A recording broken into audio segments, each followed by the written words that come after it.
Name one aspect of President Trump's economic agenda with which you disagree. Well, Senator, the Federal Reserve in recent years has wandered outside of its remit, wandered into other areas. I'm asking for something That's you not something I'm disagree with prepared to Donald do. Trump on. If I'm Just confirmed, one the Federal one Reserve should stay in economic its issue. lane. Just one little place where you disagree with Donald Well, I Trump. do have a disagreement, actually, Senator, with the president. I think even this morning, he said that he thought I was out of central casting. I think central casting, I'd look older, grayer, and maybe show up here with a cigar of sorts. Quite adorable. But you know, we need a Fed chair who is independent. That's the only way we preserve the independence of the Federal Reserve. If you can't answer these questions, you don't have the courage and you don't have the independence. What you just watched was not a personality clash. It was a constitutional stress test. And Kevin Warsh just failed it. Here's what was actually happening in that room. Warren wasn't asking about cigars. She was asking about independence. The Federal Reserve Chair sets interest rates for the entire American economy. That decision affects your mortgage, your car payment, your savings account. And the question Warren was asking is simple. Can this man say no to Donald Trump? He couldn't name one disagreement. He couldn't confirm Trump lost in 2020. He couldn't answer whether his $100 million in undisclosed assets include investments connected to Jeffrey Epstein. That last question is the one nobody is talking about. Because Warren didn't ask it as a hypothetical, she asked it directly. Yes or no. Warsh wouldn't answer. Watch from the beginning. Because what Warren uncovered goes far beyond a joke about cigars. Thank you, Mr. Chairman. So the Fed has been plagued by deeply disturbing ethics scandals in recent years involving at least 6 Fed officials. So it's critical that the next chair have no financial conflicts, none. You have more than $100 million in investments that you have refused to disclose to ethics officials and to the public.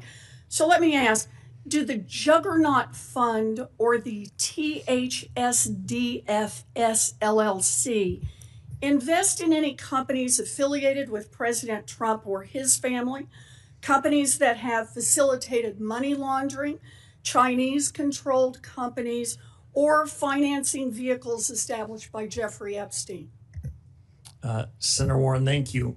So let me first share a point of agreement with you.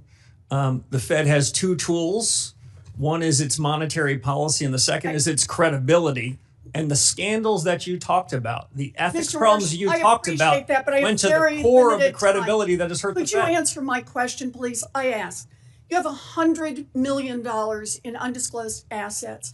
And what I'm asking is, are any of those with this outfit that invests in companies affiliated with President Trump or his family, companies that have facilitated money laundering, Chinese-controlled companies, or financing vehicles set up by Jeffrey Epstein? It's a yes or no question.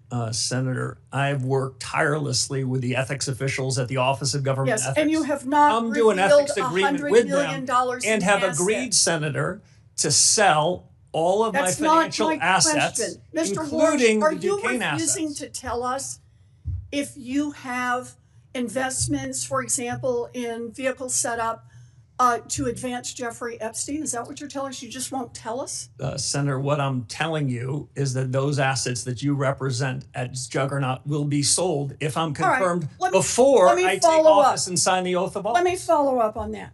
Will you at least disclose how you plan to disclose and divest these secret assets?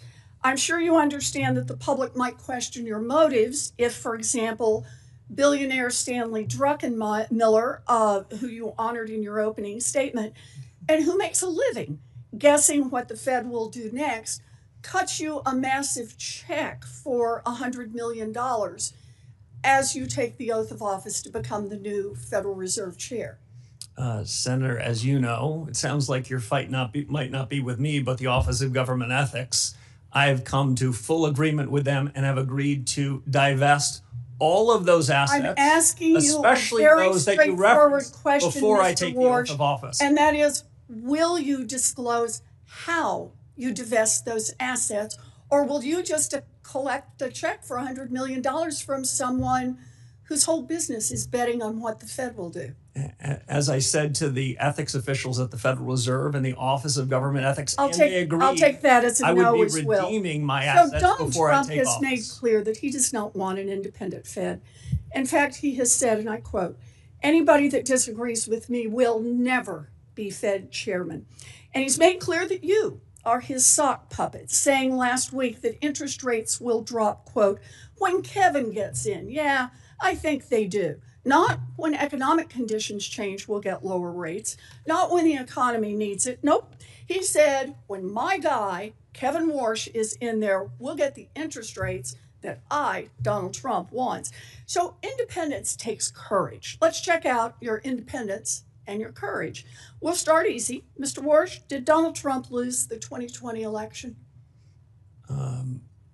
We try to keep politics, if I'm confirmed, out of the Federal I'm just Reserve. asking you a factual question. I need to know, I need to measure your independence and your courage. Senator, I believe that this body certified that election many years ago. That's not the question I'm asking. I'm asking, did Donald Trump lose in 2020? And I'm suggesting you in 2020, the Fed made a huge inflation problem, and you certified the election. So let me ask you another out question. of monetary policy. In our meeting, you said you would politics. be independent because you're, quote, a tough guy. Those were your words, tough guy. And you will be able to stand up to President Trump. So let's try it again. Name one aspect of President Trump's economic agenda with which you disagree. Well, Senator, the Federal Reserve in recent years has wandered outside of its remit, wandered into other areas. I'm asking for something That's you not something disagree I'm prepared with Donald to do. Trump on. If I'm Just confirmed, one the Federal Reserve should stay in its issue. lane. Just one little place where you disagree with Donald Well, I Trump. do have a disagreement, actually, Senator, with the president. I think even this morning, he said that he thought I was out of central casting. I think central casting, I'd look older, grayer, and maybe show up here with a cigar of sorts. Quite adorable. But you know, we need a Fed chair who is independent. That's the only way we preserve the independence of the Federal Reserve. If you can't answer these questions, you don't have the courage and you don't have the independence. I agree with you on independence, Senator. Mr. Chairman. Yes, sir. Senator Reid.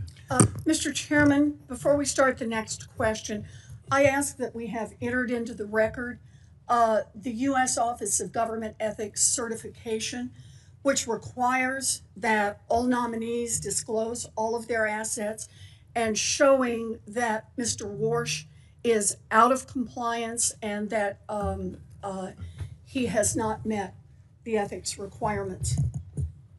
Without objection, I will note, however, that what has been clearly articulated is that he will, according to his agreement with OGE, do what many others have done as well within 90 days, be not only in compliance, but to have divested himself from any assets that are in question. Mr. Chairman, can I ask? I don't think we've had other nominees who are out of compliance and not disclosing at the time they come before the hearing. Not on this committee, that's correct. Not in this committee. Before we, here's what we're not gonna do. Fair enough. We're not gonna have two chairmen, for sure. Just asking. Number one. Number two, what we're also not gonna do is debate what we're putting into the record. And finally, what we are going to do is have a conversation about America's economy. And frankly, we all deserve the opportunity to ask our questions. We don't get to figure out the answers, but we do get to ask our questions. And I hope that we are able to continue in that direction. As long as we are, we're going to have a very good hearing. And if we're not, then I will find a way to help us to expedite getting back on track. Senator Reid. Let's be precise about what this hearing revealed. Warren asked Warsh one direct question. Do your $100 million in undisclosed assets include investments in vehicles connected to Jeffrey Epstein? He didn't say no. He didn't say yes. He said he would divest before taking office. That is not an answer to the question asked. And then came Senator Reid's statement that the committee had not fully absorbed. Warsh is out of compliance with ethics requirements. Right now. Today. Not a nominee who has already fixed the problem. A nominee sitting before the committee while actively out of compliance. The Federal Reserve Chair controls the interest rates of the world's largest economy, and the man Trump nominated for that role couldn't say no to a joke, couldn't name one disagreement with the president, couldn't answer whether his secret investments touched Jeffrey Epstein's financial network.